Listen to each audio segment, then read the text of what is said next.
everyone, my name is Amy from craftcuts.com, and today I wanted to talk to you about how to determine the best letter height for wall letters.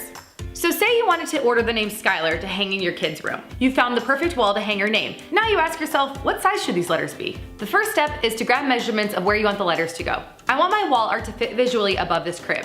Take a general measurement of this space. Grab anything else you'll be putting in that space. Frames, art, shelving, grab it all. Lay out your design ideas, leaving space for your future letters. Be sure to snap a picture of this so that you can reference back to it when your letters arrive. Next, choose your letter height based off the measurement of the open space, minus any border you would want to leave blank. Now you're ready to place your order. We've got several styles and fonts to choose from on our website. Something to keep in mind is that the letter height you choose is always going to be scaled to the capital A in that font.